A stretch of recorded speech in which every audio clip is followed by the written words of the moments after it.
como Deus tem chamado, vou falar um pouquinho sobre essa palavra Apocalipse 6, abertura dos selos. Primeira coisa a falar sobre Apocalipse, eu nem peguei essa parte das igrejas, é interessantíssima, mas não peguei para falar, porque não é isso que Deus está me chamando a falar agora. Mas é falar sobre os selos. E você tem que compreender que o Apocalipse não é um livro didático. Ele é um livro de revelação, é um livro de profecia, é um livro que ele se comunica, né? Quem pega o Apocalipse e fala assim, aconteceu lá nos tempos de João, para isso, para aquilo, já aconteceu. Esse não entendeu nada do Apocalipse. Como toda profecia, ela funciona de tempos em tempos, e cada vez que ela se realiza, ela vem mais profunda e com mais força, né? Algumas coisas do Apocalipse já aconteceram e vão acontecer de novo. Essa é a graça de Deus, porque ele vai acontecer mais forte e com mais força. E aí eu vou lendo um pouquinho e vou tentando falar um pouquinho. Eu não posso falar muita coisa, tá? Porque se eu falar muita coisa do que aqui está escrito, o canal cai, a gente é proibido de falar, né? Então eu tenho que falar com muito cuidado algumas coisas. E eu vou tentar falar de uma forma bem simples e que seja bem interessante. Então fala assim, né? Apocalipse 6, abertura dos selos.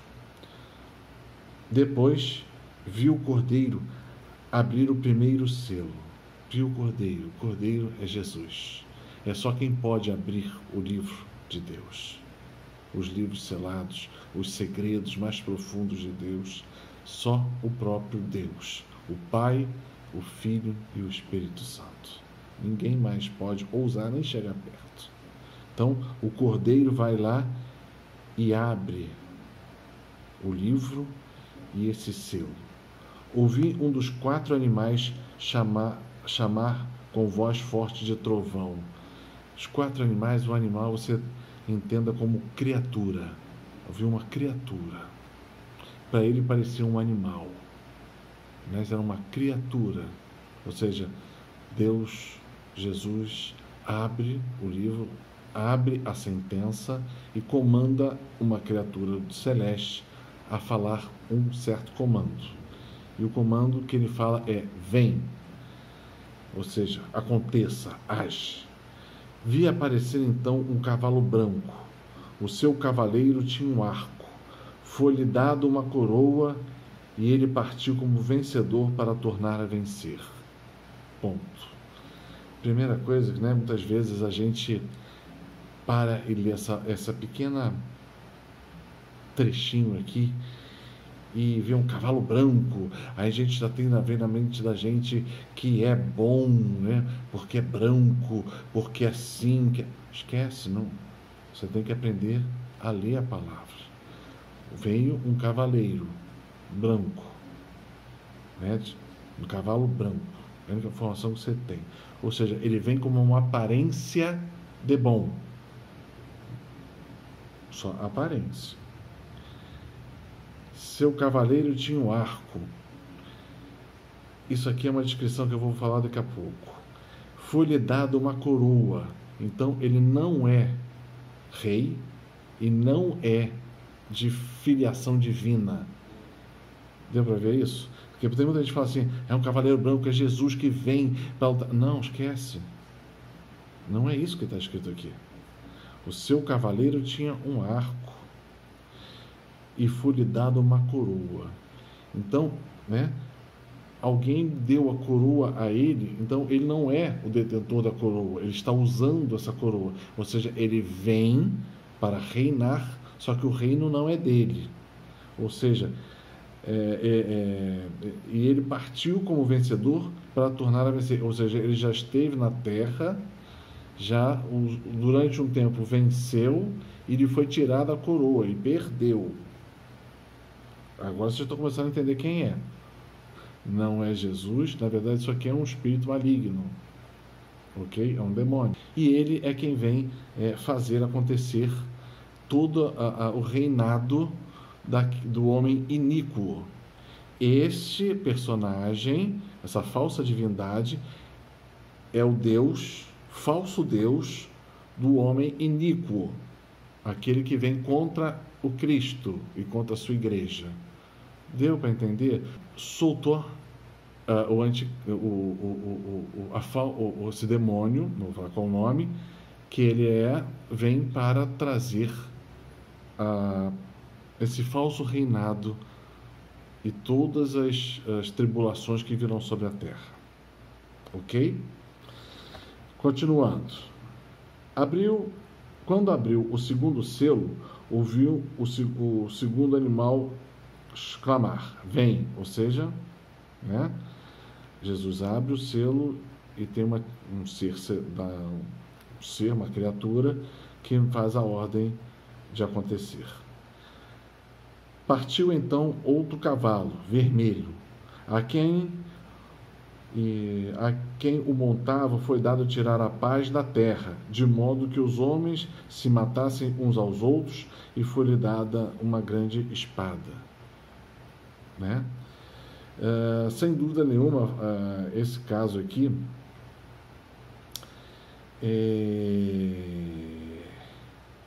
é o cavaleiro da guerra, né?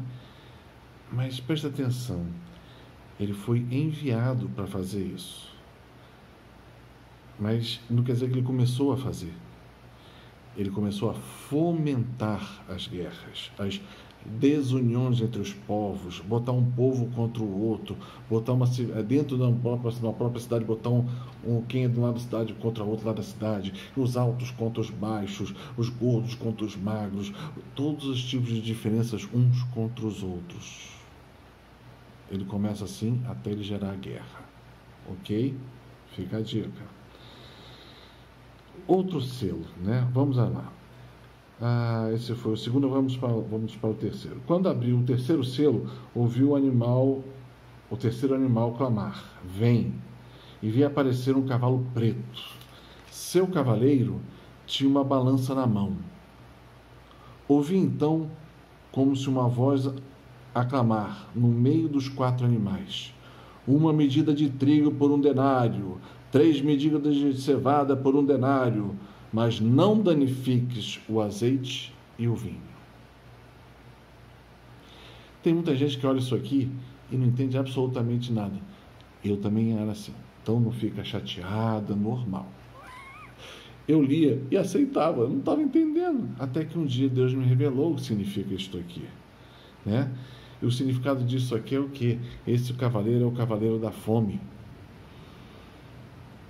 O que ele está falando aqui? Ele está falando o seguinte, 1 medida de trigo, ou seja, 1 quilo de trigo por 1 denário. Um denário significa 1 dia de salário. Vamos fazer uma conversão rápida aqui na nossa realidade, né? O salário mínimo, R$ 1.200, não é isso? Se tem mais ou menos 20 dias úteis, mais ou menos 1 denário seria algo em torno de R$60. Imagina 1 quilo de trigo por R$60. Imagina o preço de um pão, de uma pizza, de qualquer coisa que é feita de trigo, de massa, de qualquer coisa. É multiplicar mais ou menos o que a gente tem hoje por 10, se eu não me engano. Né?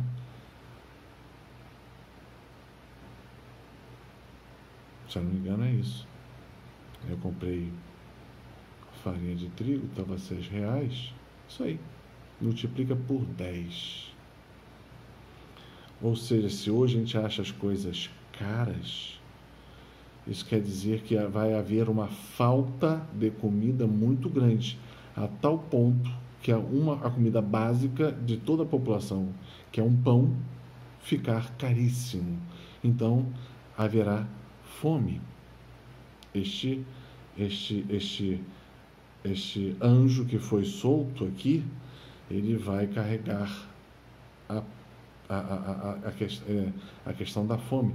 Na verdade não é um anjo, é um anjo caído, tá? Ele vem trazer a fome à terra, né? Acho que no vídeo passado eu falei disso, né? Fome. E ele fala a mesma coisa, né? Depois, 3 medidas de cevada por 1 denário. Faz a conta de quanto é a cevada, você vai descobrir que a coisa vai multiplicar por 10. Mas o interessante é que depois ele fala, não danifiques o azeite e o vinho. Por que ele fala isso? A única coisa que vem no meu coração é que do azeite se faz o óleo bento para abençoar, né, todas as questões de unção, desde quando a gente né, na unção da cruz para ser batizado, ou na crisma, ou o óleo é bento, né? Não danifiques o óleo e nem o vinho. E o vinho é para consagração. Fica a dica. Vamos continuar mais um pouquinho? Quando abriu o 4º selo, ouvi a voz do 4º animal, que clamava, vem, ou seja, outra ordem. E vi aparecer um cavalo esverdeado. Seu cavaleiro tinha por nome Morte, e a região dos mortos o seguia, ou seja, ele vai trazer a morte, né? Foi-lhe dado poder sobre a 4ª parte da terra para matar pela espada, pela fome, pela peste e pelas feras. Aí parece que há uma redundância, né? Não está parecendo que ele está voltando a falar das mesmas coisas? Mas na verdade não. Os 3 primeiros, o fomentador, o idealizador foi mandado, a criatura demoníaca principal foi mandada, depois teve 2 selos que na verdade esses anjos soltaram para fomentar a fome e fomentar a guerra. Por enquanto eles só estavam fomentando. Quando chega o 4º cavaleiro, é que é a hora da virada da chave. E é aí que começa a guerra, como diz aqui, a matar pela guerra, pela espada, pela fome, pela peste e pelas feras. No nosso caso é quase como uma inversão, né? Pela peste, pela fome e pela espada, em ondas, né? Então aqui é quando roda a chave e começa a agir todos esses cavaleiros juntos e promovendo esta devastação sobre a terra. Como ele foi falado aqui, foi-lhe dado poder sobre a 4ª parte da terra. É gente para burro, né? Se somos praticamente 8 bilhões de pessoas, a 4ª parte são 2 bilhões. Uma conta assim louca, rápida. Então, é um momento muito complicado, né? Aí, até aqui foram 4 cavaleiros. Aí vem o 5º. Mas, se você prestar atenção, do 4º para o 5º, parece que tem um gap de tempo, tem um espaço, falta coisas, né? Faltam coisas. É difícil, só ler aqui, fala assim, parece uma coisa que vai crescendo, mas de repente dá um pulo, né? Vamos ler aqui. Quando abriu o 5º selo, vi debaixo do altar as almas dos homens imolados por causa da palavra de Deus, por causa do testemunho que eram depositários, e clamavam em alta voz, dizendo, até quando tu, que és o Senhor, o Santo, o verdadeiro, ficarás sem fazer justiça, sem vingar o nosso sangue contra os habitantes da terra? Para aqui. Mudou, veja que mudou. Por enquanto Deus permitiu que saísse isso e deixou, né, esses espíritos malignos virem, fazerem a fome, fazerem guerra, fazer tudo para deixar a situação aqui embaixo bem ruim. E Deus, por enquanto, você vê que, pelo aqui que está sendo descrito, Deus parece que não está fazendo nada. Então, o que Deus deu permissão de os espíritos malignos e os homens, pelos seus pecados, fazerem essas coisas aqui, a guerra, a fome, a peste, as feras, ainda assim são coisas humanas que estão acontecendo. A parte do castigo divino ainda não começou.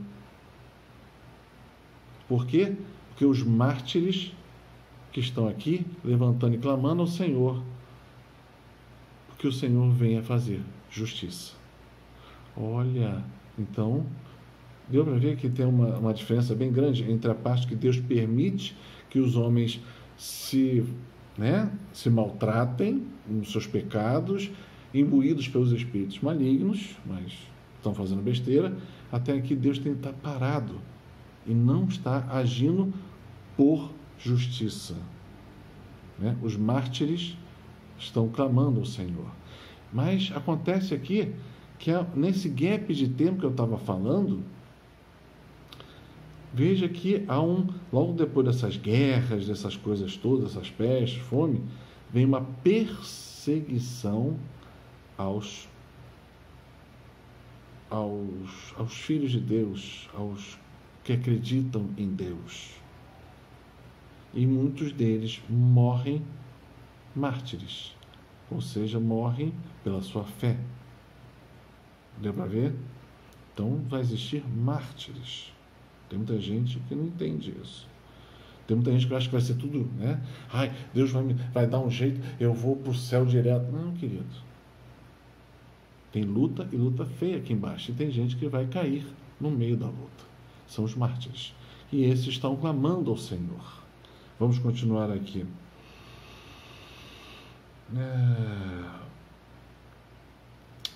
Foi então dada a cada um deles uma veste branca, ou seja, eles podem entrar agora na casa de Deus. Eles estão limpos, salvos, veste branca.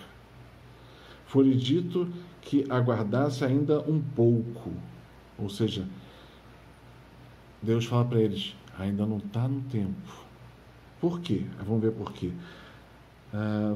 Aguardasse um pouco, até que se completasse o número dos companheiros de serviço e irmãos que estavam com eles para serem mortos. Olha que coisa interessante, né? Primeiro eu gostei muito dessa palavra, companheiros de serviço. Irmãos, eu entendo companheiros de serviço, eu tive muita dificuldade de entender, mas companheiros de labuta, gente, que trabalhava junto, E Deus fala uma coisa assim, que eles aguardassem, que tinha que se completar o número dos mártires, para que então seja descarregada a ira divina e se faça justiça sobre a terra. Deu para ver?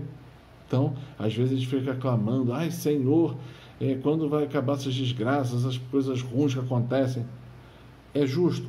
Os santos fazem, Mas o Senhor já responde, até que se complete o tempo de cada uma dessas coisas, não se fará justiça. Deus espera que os homens saibam reagir e ser de Deus. Nós estamos sendo testados até o nosso último cabelo, ok? Então, nós temos que saber que essas coisas acontecerão.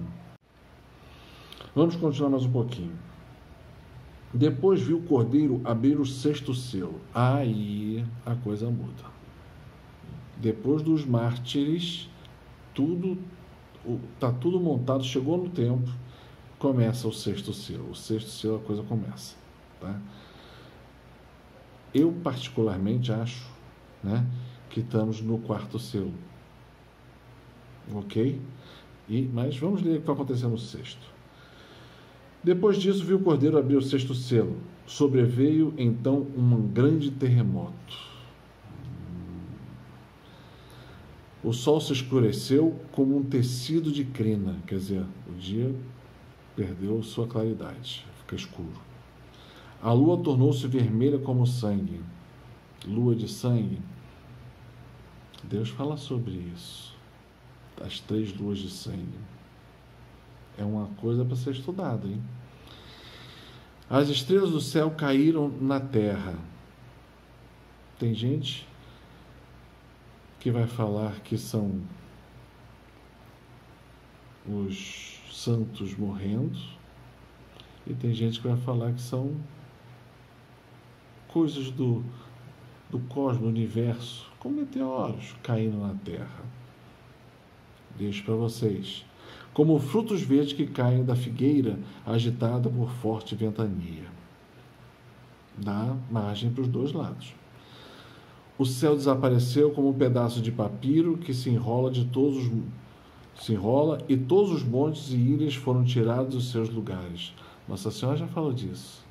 Nossa Senhora falou que a geografia da Terra vai mudar. Nossa Senhora falou que o jeito que as estrelas estão lá em cima vai mudar. Né?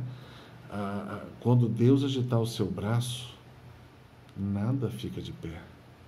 Nada fica igual. Acontece que nós, seres humanos, estamos brincando com uma coisa muito séria, que é a vontade divina.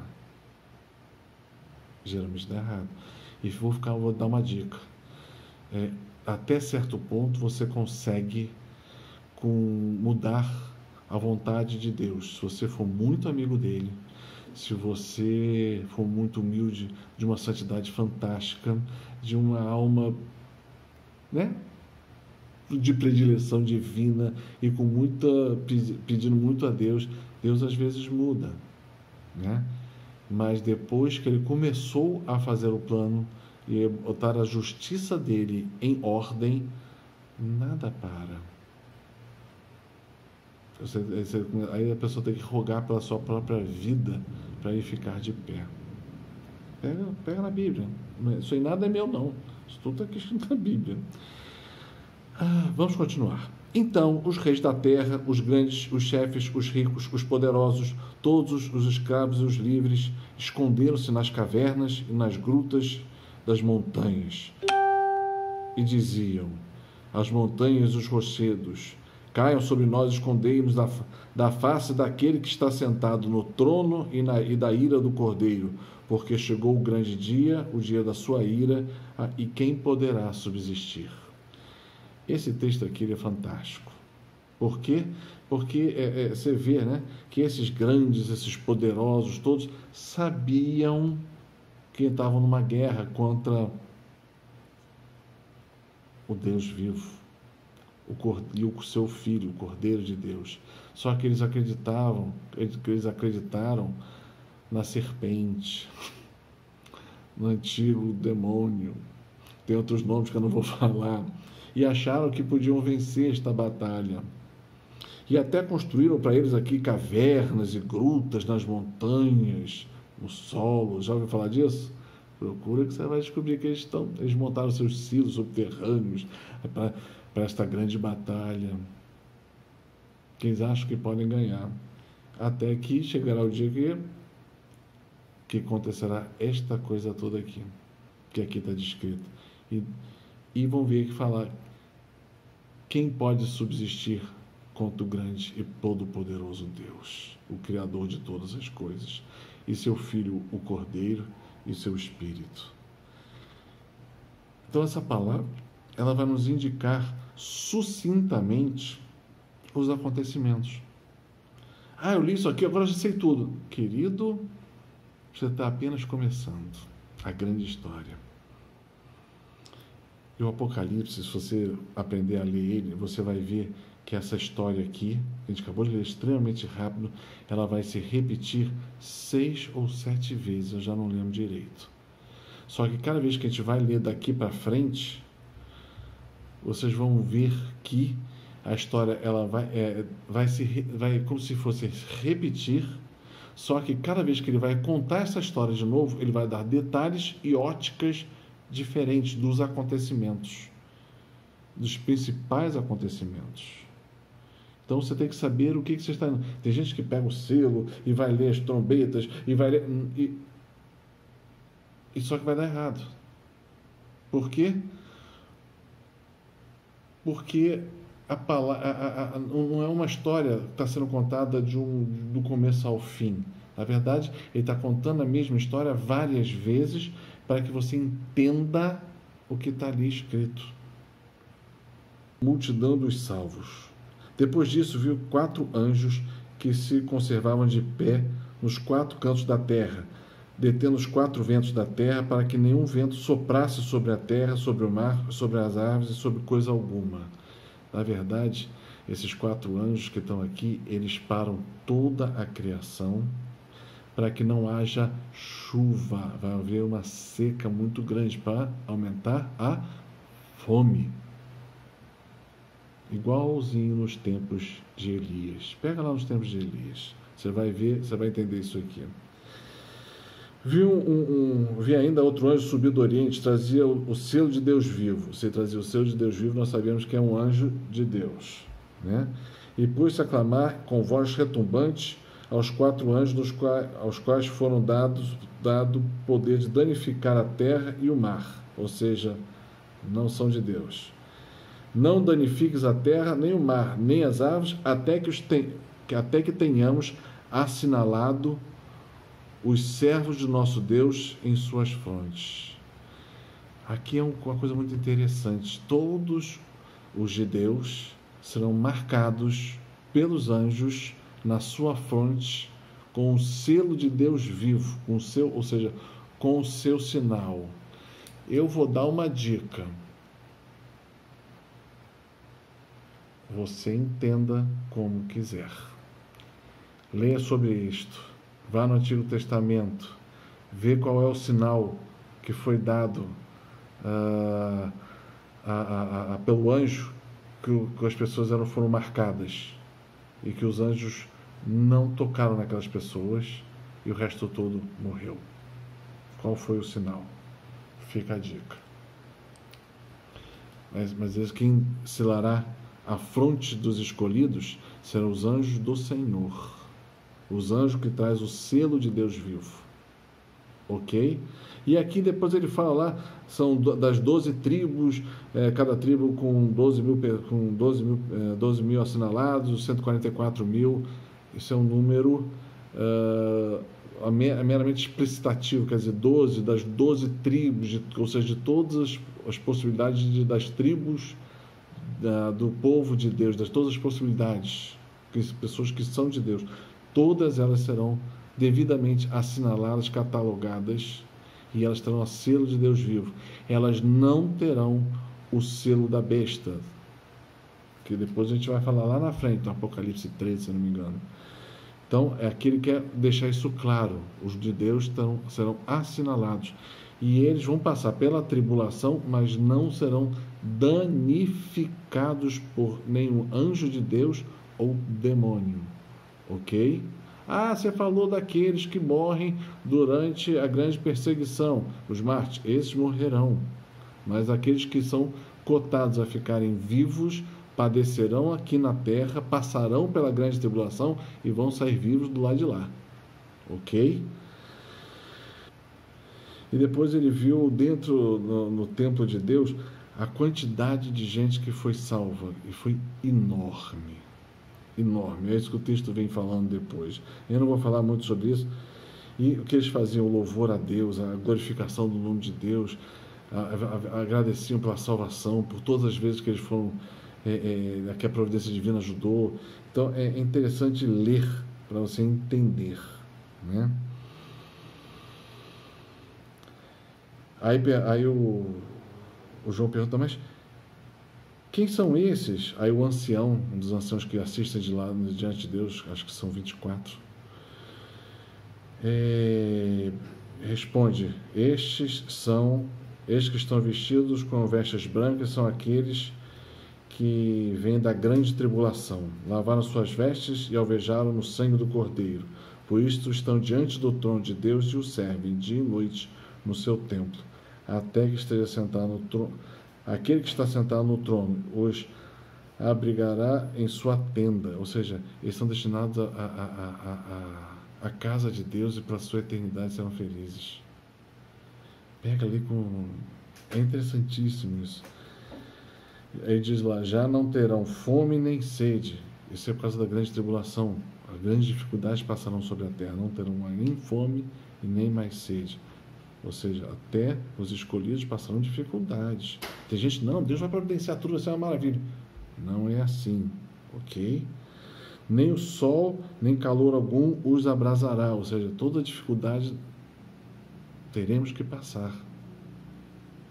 O céu não é para gente fraca, né? Jesus fala, são para guerreiros, né?